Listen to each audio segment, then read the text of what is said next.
It's time for the Big Ten season preview.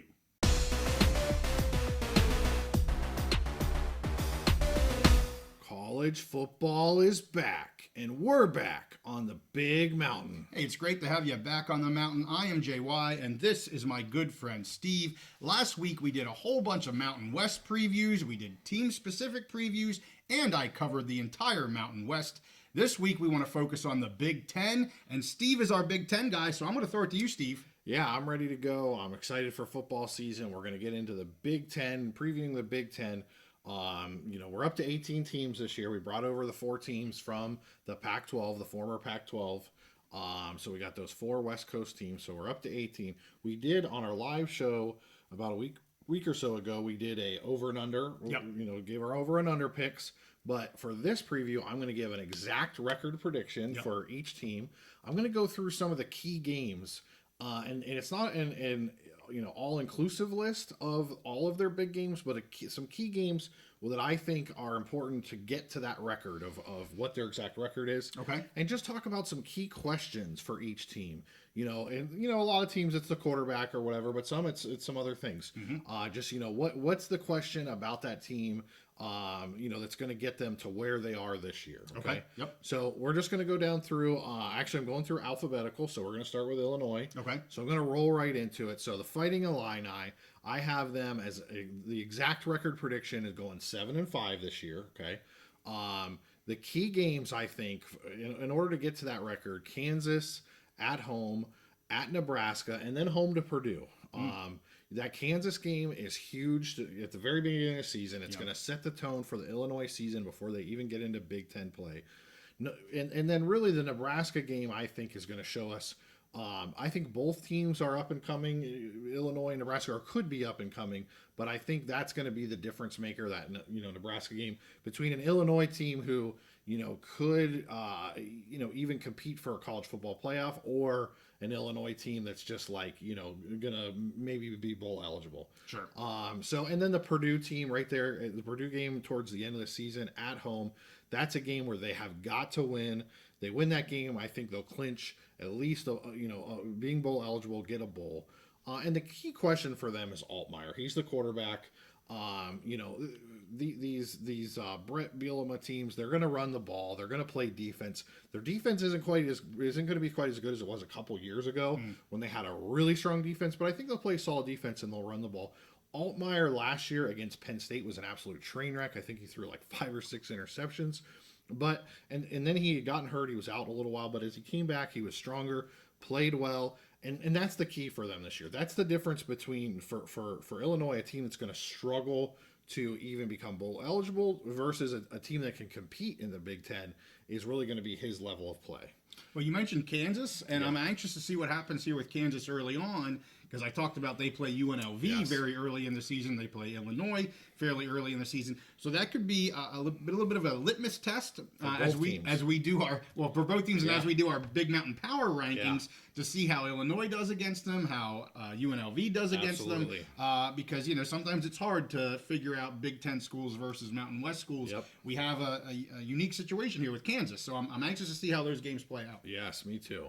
So great litmus test there at the beginning. Yep. All right, so rolling right along, Indiana, I think this is a team that you're probably interested in seeing how they're going to do this year. Yep, very. I will be a bit of a Hoosier fan this year just because of their coach. Well, I'll tell you, I am super high on Indiana for a couple different reasons, okay? So one, Kurt Cignetti coming in, I think he's going to do a really good job there.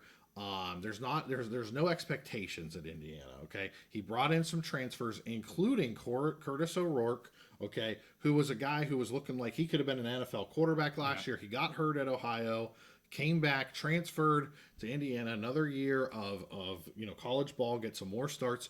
And to be honest with you, I think Rourke is looking at this season as, I need to come here and prove myself in the Big Ten so that I could be drafted into the NFL. So here's the deal. Here's going to be a recurring theme in the Big Ten this year. Again, I've mentioned this before, but a lot of people are assuming, okay, we got rid of the Big Ten East and West, got rid of these divisions. All the schedules are going to be balanced now. Sure. They couldn't be farther from the truth. Indiana has a relatively easy schedule compared to a lot of other Big Ten teams. There's 3 key games that I look at. They're going to travel to UCLA early in the season. UCLA is rebuilding, and both these teams are rebuilding, but I see Indiana as a little quicker on that path due to their quarterback situation. Okay. So if they can go into UCLA and get a win, and then 2 key games later, Maryland and Purdue at home, I think I have them getting 9-3. If they can sweep those 3 games, I think they get to 9. And even if they drop one of those, an 8-4 season would be fantastic for this team. Some of this is bringing in the experienced quarterback. I think Kurt Cignetti will do well, but a lot of it is their schedule. They have a weak schedule in the Big Ten, and I think they could really take advantage. And that 9-3 is way over probably anybody's expectation. Yeah. But I definitely see them getting to the 8-9 win team, 8 or 9 wins, and that is those games there at UCLA, and then the Maryland and Purdue games. If they can lock down those games, they're going to have a good season. Well, and you've said on other, not to get ahead of ourselves, because I know you're going to talk about all 3 of those schools here coming up. But I think you deem all 3 of them to be having down years coming up. And so, yeah, they're hitting them at the right time. Schedule with the Big Ten right now seems to be everything, or at least for this year. And I mean, 9-3 is amazing. I would love to see that, but as you said, even 8-4 would be fantastic for this team. And I wish Kurt Cignetti all the best. And I'm anxious to see how Curtis Work does in the Big Ten as well. Yeah, for me, that's one of the most exciting parts of watching the Big Ten this year is, and we've talked a lot about the transfer portal and G5 teams and players, and I mean, what a great chance for him to come up to the Big Ten, play, show himself, show out, and make it into the NFL. I think it's great. Okay, so moving right along in alphabetical order, again, this is going to be a recurring theme. I have Iowa going 10-2 again this year. Last year, they were able to get to double-digit wins. They played in the Big Ten West, which had an easier schedule. Their offense was terrible, but yet they were able to get to double-digit wins. Right. Now, here's the thing. So everyone's like, oh, well, they're not in the Big Ten West anymore. They're going to have to play this awesome schedule. Yeah. Well, no. They have, I think, 3 protected rivalry games, which are all Big Ten West foes. So they're basically still playing a Big Ten West schedule. Right. Now, they do have some key games here. They're going to start in that Iowa State game. You know, who knows? It's always it's a battle. But it's at home this year. I think Iowa's the better team, so I think they win. And again, another recurring theme. They're going to go at UCLA or in the first half of the season. I think it's a great opportunity for them to get a road win. And then really the big test for them, okay, they're going to play Nebraska. They get Nebraska at home. I see this battle, the Nebraska versus Iowa. This, to me, is the battle. You know, we're going to talk about them. I have Ohio State, Oregon, and Penn State as the 3 top teams in the Big Ten. For me, I think the Big Ten has a chance of possibly getting a 4th playoff team. And to me, I see that battle being between Nebraska and Iowa for that 4th spot. Okay. And right there, they're going to play it head-to-head, and it's going to be in Iowa City. So, huge game. To me, the winner of that game has a good chance of being that 4th playoff team, and the loser is probably on the outside looking in. So the big key questions for them this year, I mean, is their offense improved? Yeah. They got rid of their Nepo baby offensive coordinator, the coach's son, and you know, last year's offense was so terrible. Like, we don't want to just keep on crapping on the guy because we had a watch last year of how many touchdowns they were going to score. Right. But I'm expecting at least marginal improvement. And I think, you know, there's no reason to think that their defense and their special teams won't be solid just like they were before. Yeah. So with just marginal improvement on the offense, again, I see them potentially getting to double-digit wins and being a college football playoff contender, maybe for that 4th spot if the Big Ten can get a 4th spot. Okay, great. I'm looking forward to that Iowa-Nebraska game if it is the way you say it is. Good call there. Okay, so moving right along, we got Maryland. You know, the last couple years, they've been basically feeding off Talia. You know, he ended up being the leading passer in Big Ten history. He was their offense. He was their team. He moves on. I think they're going to struggle. Last year, I had them pegged exactly right. They'd start off 5-0 and be the most overrated 5-0 team in college football and drop like a rock, and that's what happened. And this year, I'm expecting more of the same, although I just don't see them getting out to that big 5-0 start. Yeah. They have an early season game at Virginia. Virginia's not a good team. They're a bad ACC team, but I think this will tell us a lot about that Maryland team early. Can they get their offense going? Where are they going to get some offense from? And then they also travel to Indiana. I think that could be a really tough game. I have Indiana as much improved this year. It's at Indiana. I think Maryland will struggle. Those two are going to me, are some really good early tests for Maryland to see what their offense can do. And then towards the end of the season, they're going to have Rutgers at home. That's usually the litmus test for a Maryland program is how do they stack up to Rutgers. I have Rutgers being quite improved this year. So I could see Maryland losing all three of those games, probably at least two out of those three. Yeah. And if that happens, they are not going to make a bowl, and I have them going 5-7. The key questions for them is where's their offense going to come from? You know, they have an okay running game. 2 years ago was pretty good, and it kind of fell off last year because Talia was just playing hero ball. So I have no idea where their offense is going to come from. I guess we'll see. And then the biggest question to me, Loxley, he has a horrible record as head coach. Talia kind of saved his seat the last couple years, I think, saved his bacon. And to me this year, if they have a losing record, don't make a bowl, I think we're going to see Mike Loxley on the hot seat. That makes sense. I would think that's accurate as well. So Maryland, in your prediction, not bowl eligible this year. I don't have them bowl eligible. Okay. And really, you look at those games, I think they need to sweep those three games that we have at Virginia, at Indiana, and then home against Rutgers to become bowl eligible, and I don't see them doing it. Yep. Okay. Okay, so we got to Michigan. Big Blue, defending CFP champions, 2 or 3 time defending Big Ten champions. They've been in the news. They're in the history books. Right. They're in the news for all the wrong reasons. Well, it was right reasons at the end of last year, and now it's for some of the wrong reasons. But I'm really just looking at them mostly on the field and what's on their roster and who their coach is now, not what happened in the past. Right. So I have them down a bit this year, and here's the thing: I think their defense will still be really good. They're breaking in a new quarterback. They have a whole room of quarterbacks who are very untested. Last year they had a butter soft schedule. You know, we talked about that early in the season last year.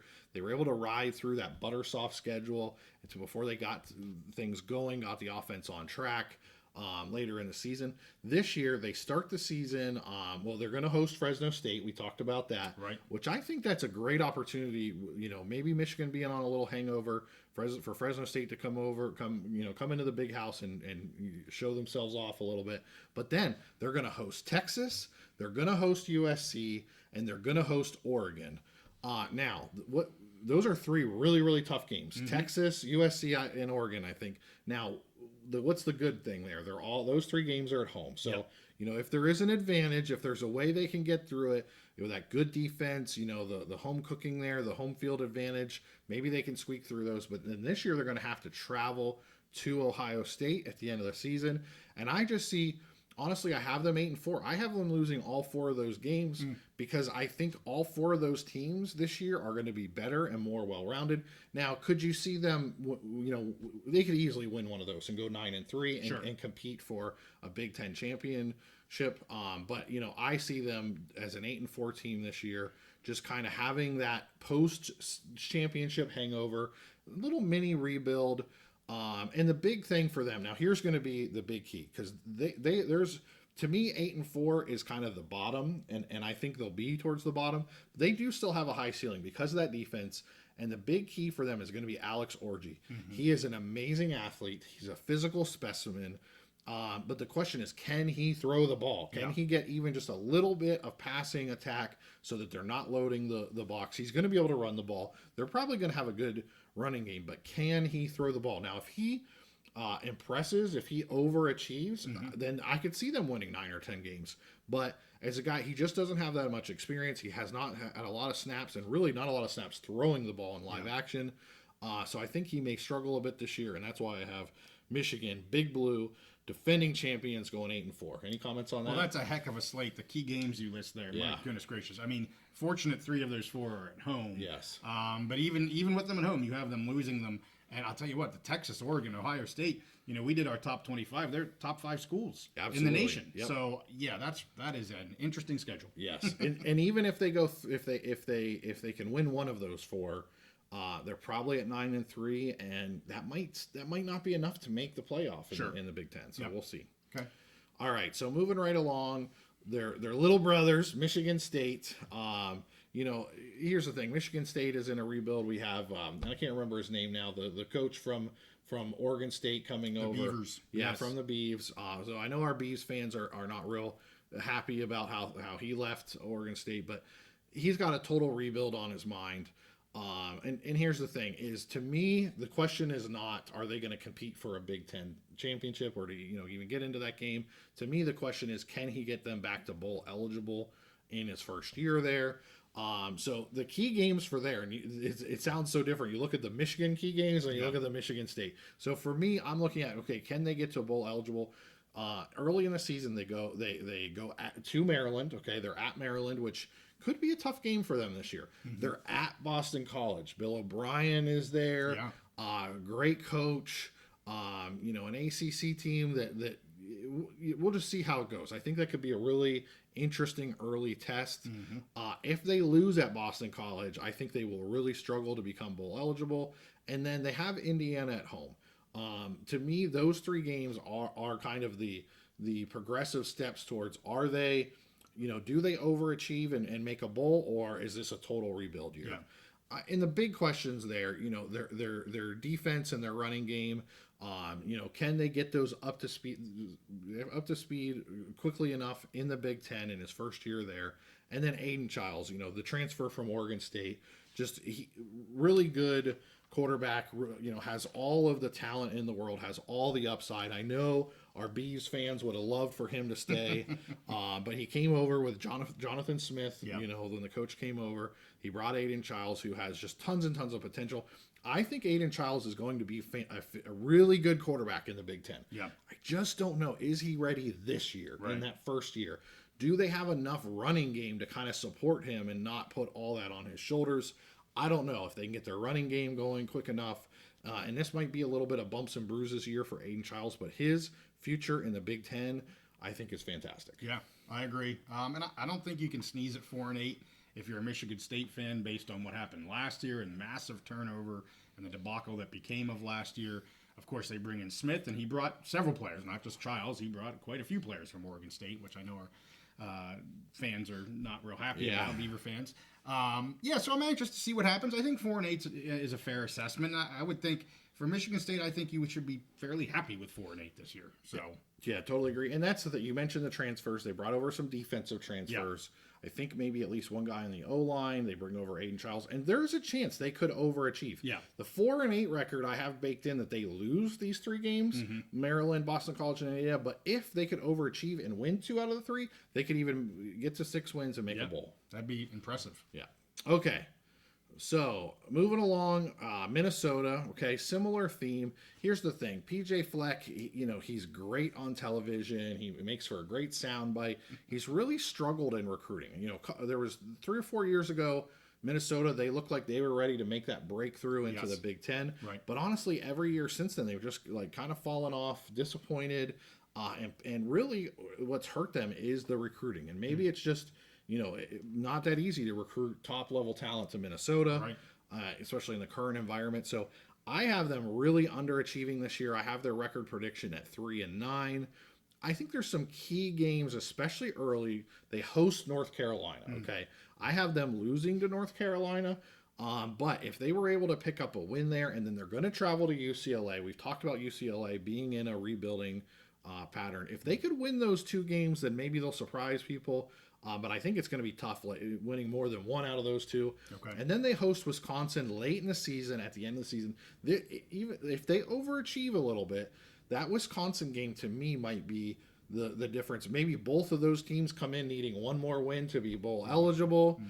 So that could be a really interesting game, and that's a rivalry game. I think that's the Paul Bunyan Axe game or something. Okay. I'm still trying to memorize all of my Big Ten. There's like 15 Big Ten rivalry games, named rivalry games. Yeah. Big things with them this year that could be a game changer. They're bringing in Max, I think it's a Brosimer from New Hampshire. He was I think it was the Division II Player of the Year. Okay. Threw for tons and tons of yards. It's either Division II or FCS. He lower level, threw for tons of yards, won a bunch of awards. If he can come in and light it up, they could definitely overachieve and do better than I think. Okay. The big issue though with their defense is that secondary. They were god awful last year. I mean, they probably had the worst secondary in the entire Big Ten. Can they be just a little bit better this year? I don't know. I think they have to be in order to make a bowl.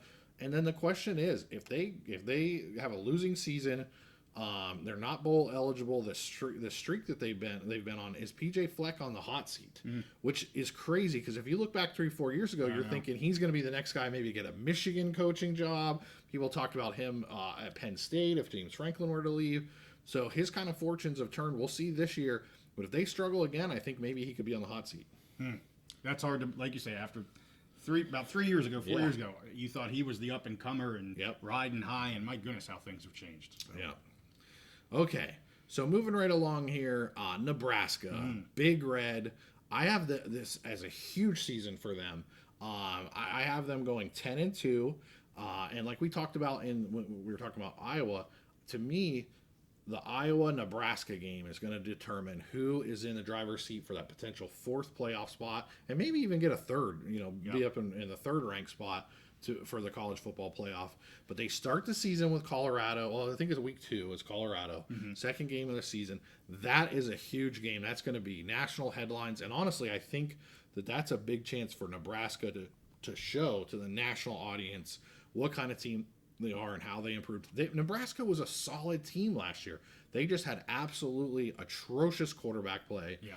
So they start week 2 with Colorado. They go to USC. That's a huge game, okay? And then they're going to host Iowa later on in the season. To me, those are the 3 games those 3 games are the difference between an 8-4 season. Like if they can win 2 out of those 3, to me, that's the difference between an 8-4 season and a double-digit win season with a potential playoff spot. So what are the key questions? Well, we talked about their quarterback situation was absolutely awful last year. They brought in the number 1 quarterback in the country, Dylan Raiola. He played really well in spring ball. All the reviews on him are good, and that's the question: is he that prodigy that's ready to come in and take over and play well right away, or is he a bust? Is he all hype and no production? I don't know if we'll be able to really answer that question definitively this year, but if he just improvement over last year's quarterback play, and I think he can do that. And Matt Rule in his second year, he was at Temple before, he was at Baylor, and in that second season is usually when the program makes a big step forward. I think Nebraska is ready for that this year, and honestly, I see them competing for a college football playoff spot. I don't know if they may just be 1 spot on the outside, but if they sweep the Colorado, USC, and Iowa and win double digits, I think they're in a great spot for a college football playoff. Yes, I agree. If they can sweep those, especially that Iowa game, and do what you think they're going to do, strong push, strong potential for a CFP spot. Yep. Okay. So moving forward to Northwestern, David Braun last year was the coach of the year. He took over a program in shambles. Yeah. They overachieved. They had a fantastic season. But it's really hard to win at Northwestern. It's hard to recruit talent there. It's hard to keep talent. They lost some of their better players from last year. I think they have a harder schedule this year than they had last year. Okay. I have them, unfortunately, underachieving. I don't even think it's underachieving, but just the way that when you look at their roster, you look at at their schedule, I have them going 3-9. A really key game. They host Duke early in the season. That's going to tell us a lot, I think. If they can beat, and Duke has come, they have a new coach, new kind of program rebuild, and they're bringing. If they can beat Duke there early in the season, I think that could be huge for them and maybe put them on a path to getting to bowl eligibility. And then they host Indiana, okay, kind of like a big rivalry game. I think Indiana is going to be quite improved. Yeah. But if Indiana isn't where I think they are, then maybe they could sneak an upset there. Sure. And then Purdue, I think, is going to be down. So here's the thing. So I have them at 3-9. But if they can sweep these 3 games, Duke, Indiana, and Purdue, they could get to 6 wins and make a bowl. Okay. So we'll see how that goes. And really the key question, you look at their roster, and they just are obviously well below, as far as talent level on paper, most of the programs in the Big Ten. But David Braun was able to do amazing things last year. They were able to overachieve. Can he do it again? Yep. That's the thing. If he can do it again, then they can make a bowl, have another great season. But if he doesn't have that magic overachieving season again, unfortunately, I have him going 3-9. Yeah, I'm anxious to see what happens here in the first couple weeks of the season, see if they look like they're the team that's rolling from last year right into this year, or I hate to say back to reality for Northwestern. We'll see what happens with them. Yep. Okay. All right. So moving forward, Ohio State. honestly, you look at this team on paper, and it appears they might be one of the most talented teams that I've ever seen in college football. Now, we know that the most talented team doesn't always win. Okay, Right. just the way it goes. So here's the thing: they have a mostly easy schedule. Okay, they have basically the Michigan schedule last year, butter soft schedule through most of the season. However, they have 4 games. I have them sweeping these 4 games, but you could easily see them having a hiccup in 1 or 2 of these. So they're gonna be at Oregon earlier in the season.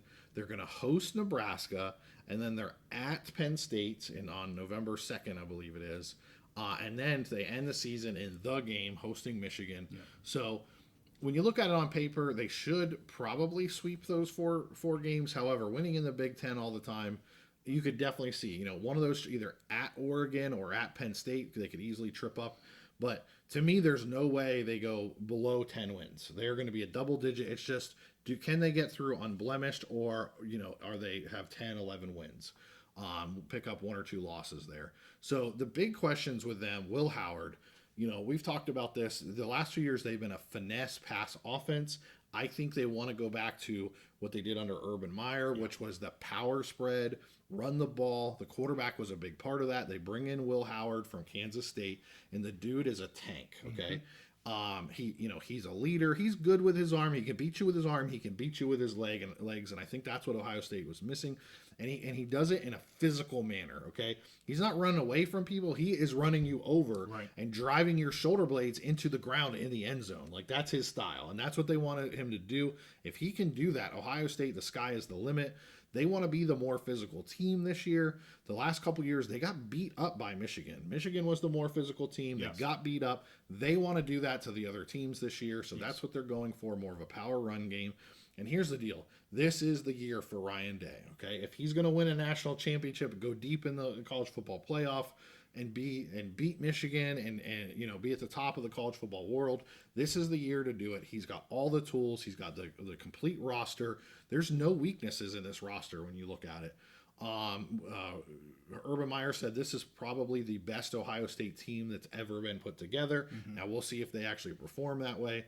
And really, honestly, if they don't go deep into the college football playoff, and if they don't, especially if they don't beat Michigan, Ryan Day will be on the hot seat for sure. Yeah. Which is crazy because of his record and what he's done. But he hasn't won the national championship, and he's lost to Michigan the last few years. So this is the year for him. All the pressure is on him. But it's one thing to have pressure on you, but when you have the most loaded roster in college football, that helps. Yeah, for sure. And I agree. I mean, just looking more physical, you look at what they did with quarterback. And I've seen some people kind of, back and forth on Will Howard, but I agree. I think it is clearly they're looking to be more physical. That's the type of game they want to play, and that's why that's the quarterback they chose, quite frankly, in this era of the transfer portal. Yep. That's why they went and got that quarterback. Excuse me. Totally agree. Okay, I was getting a little excited there about Ohio State and how amazing they were. Yes. So need a little drink here. Well, but you go right into what many think is the number 2 team this year, from Ohio State right into Oregon here. So. And if there is any slip up whatsoever from Ohio State, I think Oregon is positioned to jump on that and pounce on that. So they're going to start the season off early, hosting Oregon State, the border war, civil war, whatever you call it. I think that's a good thing for them to kind of get that out of their system early in the season. And then they host Ohio State. Huge game, huge opportunity for them. On paper, Ohio State looks like the odds-on favorite. Oregon is right there nipping at their heels already in the first year, and they get to bring Ohio State into Eugene, Oregon. That's going to be a tough game. They can set the tone right there and basically tell everybody they believe they are going to be the national champions. Yes. So that's a huge, massive game for them. Then later on in the season, they travel to Michigan, to the Big House. So those are 2 huge games. I have them splitting those games between Ohio State and Michigan. Mm-hmm. 2 talented teams. They host Michigan, or they host Ohio State. They're at Michigan. I have them going 11-1.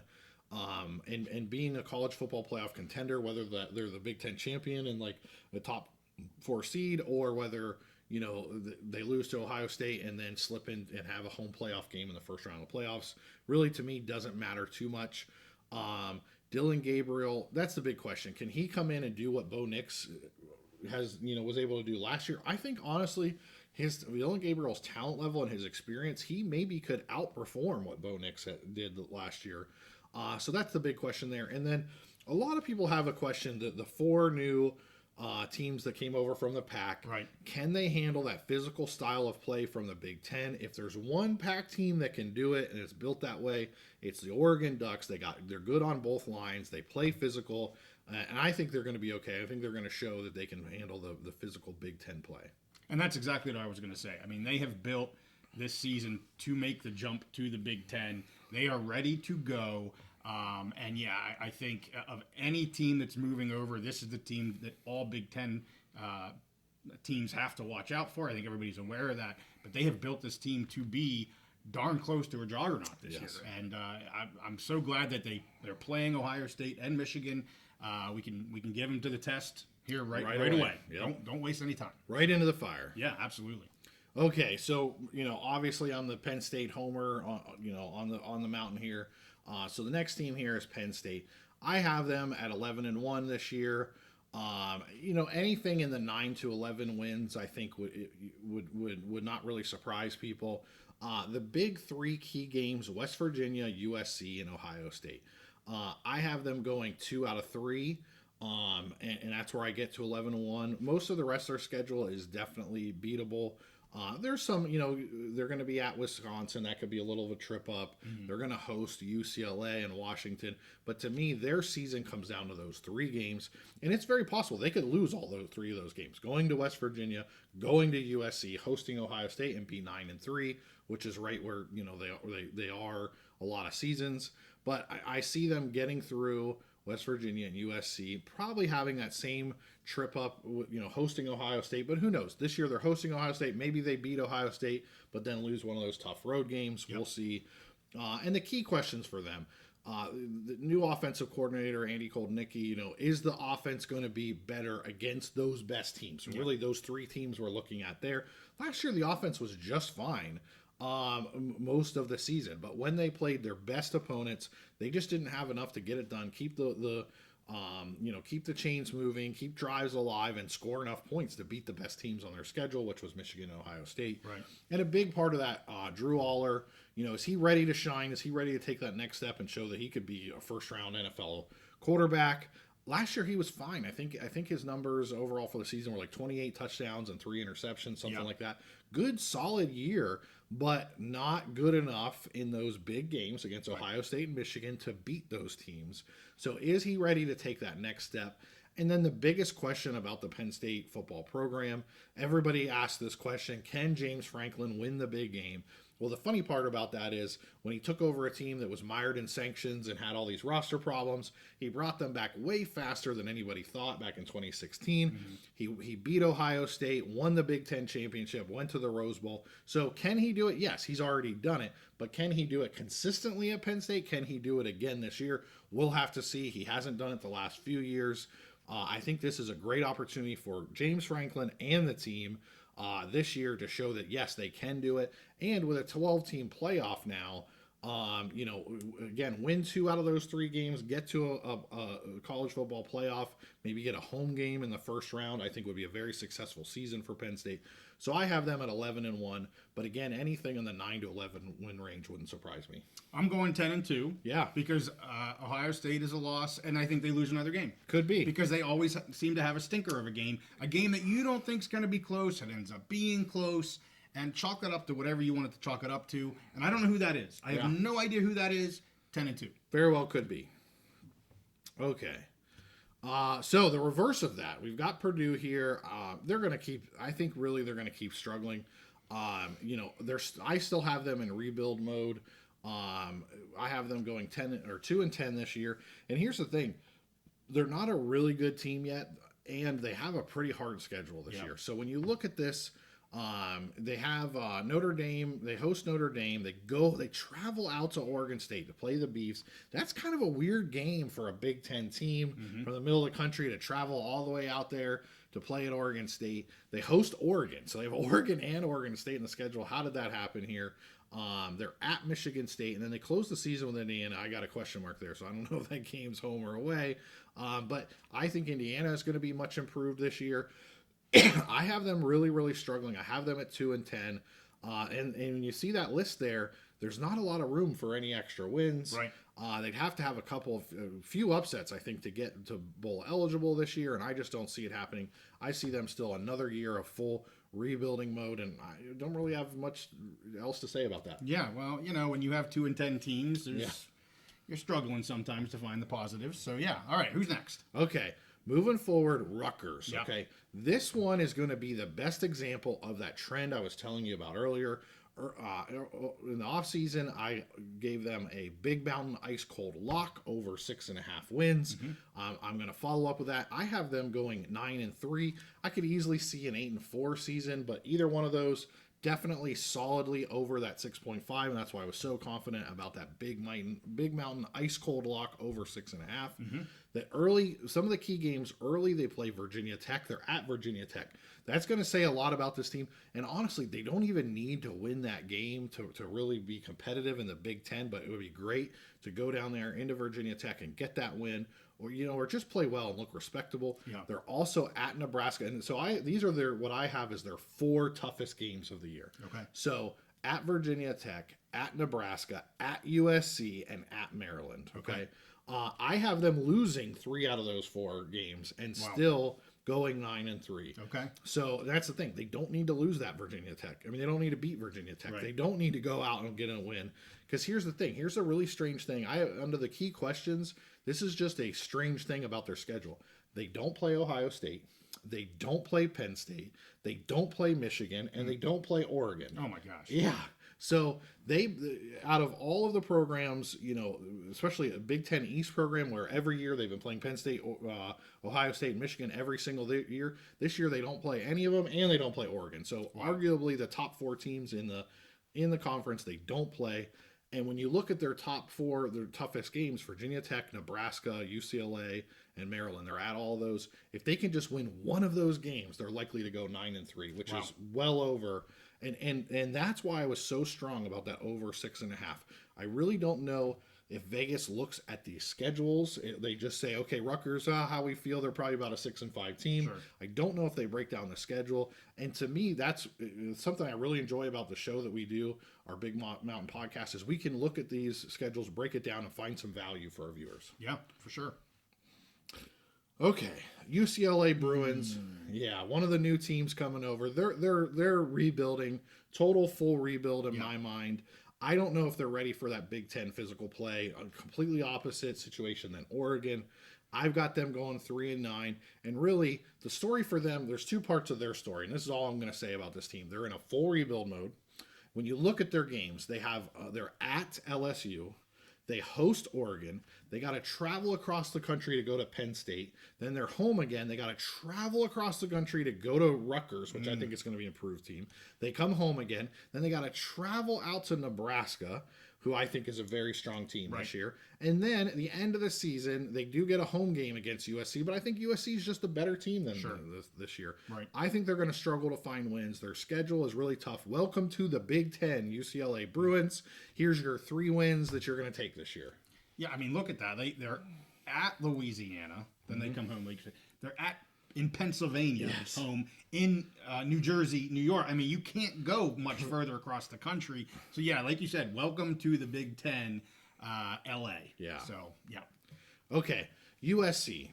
I know this is a team that you've been down on. I think they're a very talented team. They brought over Anton Lynn, the defensive coordinator from UCLA. I think their defense will be much improved. They have an interesting schedule. I mean, the whole thing about them, everybody knows they have talent, but is that talent going to do anything? They have a really interesting schedule. They're going to start the season in Vegas against LSU, so it's like a neutral site game. Then they have to travel to Michigan. I think it's actually a great time to get Michigan. It's going to be early in the season. Okay. Michigan, I think, is going to have some of that hangover from changing to a new staff, winning the college football playoff, and then all the off-the-field stuff that's going on. Yeah. So I think it's a great time for them to catch Michigan early in the season. And then they host Penn State. So 3 of their tougher games. They're going to host Penn State. They're going to host Nebraska. They're going to host Notre Dame. All 3 of those games at home in the Coliseum. I think it sets up good for them down the season. Yeah. and the big questions. Lincoln Riley, is he really the quarterback whisperer? Can he turn Miller Moss into the real deal? Miller Moss looked fantastic in the bowl game last year. Are they ready for that physical Big Ten play? And honestly, is the defense going to finally be good? Okay, they've had all the talent in the world on the offense, all the playmakers, good quarterback play. But if you can't play defense and you can't be physical, you're not going to win the Big Ten or compete. So those are the big questions for me this year. Any comment on USC? I don't think they can be physical. And so, at 9-3, to me, that's the top watermark. I wouldn't be surprised if they're under that. And, you said I'm downer on USC. And it's not because they don't have the talent. It just seems like they underachieve all the time. And I just don't think they're going to be physical enough.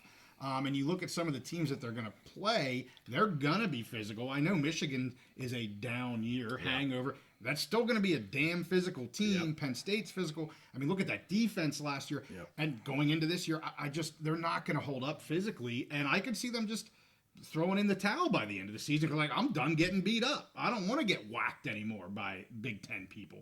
That's my opinion. I may be too negative on it, but I don't see them holding up. Well, that's been a story for the last few years. So Lincoln Riley's in the pack, not in the big. You're right. So, yes. Now, what I will say is, okay, I really believe Anton Lynn can be a game changer. I think I believe he might be the best defensive coordinator in the country who's actually in that spot.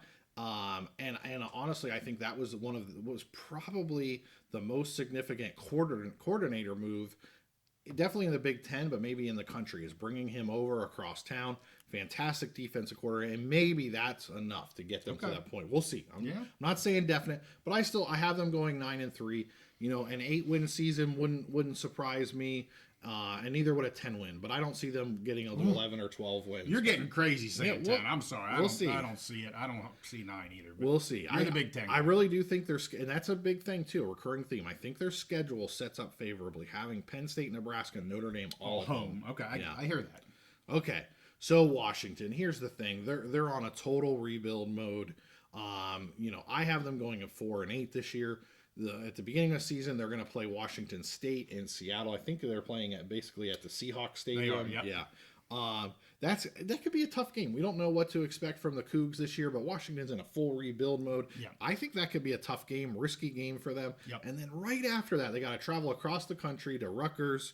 They do get Michigan at home, but then after that, they got to travel all the way back across the country again to Penn State. So both UCLA and Washington got that. Welcome to the Big Ten. Yeah. You're going to Rutgers, and a few weeks later, you're going to Penn State. And really, the question on them this year, there's no expectations. No matter what their record is, I think they'll be fine moving forward. But how long is that rebuild? How long is it going to take them to get back up? I mean, they were in the national championship game last year. Fantastic season. How long is it going to take them to get back to that level? Well, and I just want to mention about this cross-country stuff, because it's not just about the game. It's not the travel to the game. I don't think it sets up negatively for the game. Adrenaline's going to be pumping. They're ready to go for the most part. I think you're going to see the issues when it comes to the next week's practices. How tired they have jet lag is involved. They're going to be tired, but the coaches want them to do the same damn practice schedule. That is where I think it's really going to affect them. And then that will leak into game days as the schedule goes on. It's going to be interesting to see what happens here. Right, and you make a great point. When you look at those two cross-country trips, Rutgers and Penn State, what do they have sandwiched right in between?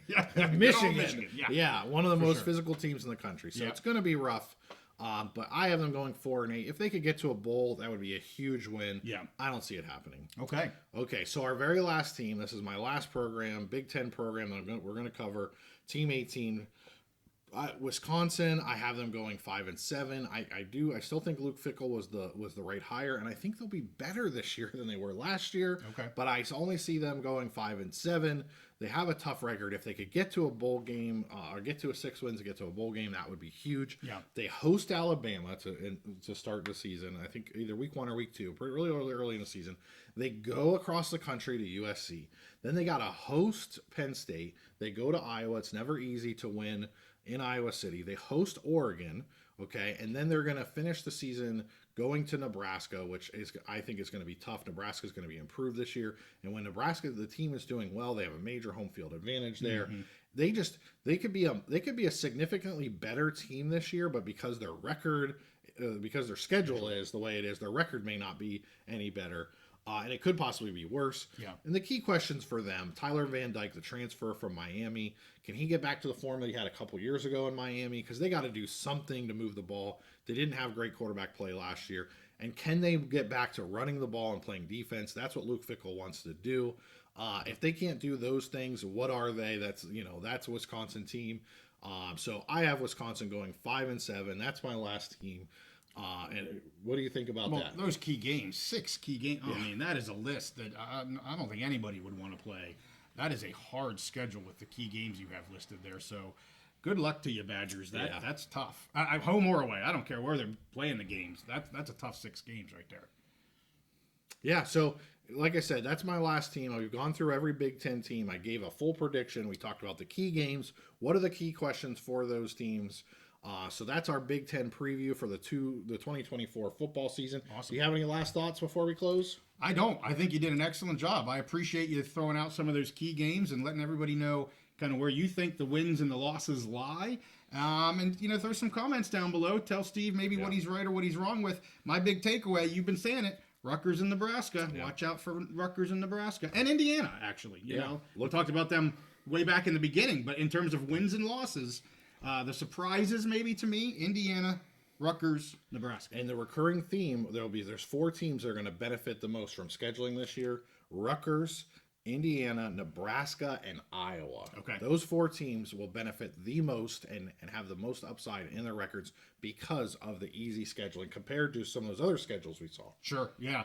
Well, there it is, the Big Ten preview. Every team, you heard what team Steve had to say here, and we are going to be picking every game this season for the Big Ten. He's also going to throw FSU into his mix as we pick these games. So make sure you subscribe if you want to hear our picks. We're going to do them live every Wednesday, or as many Wednesdays as we can possibly do live. We're going to try to do them live.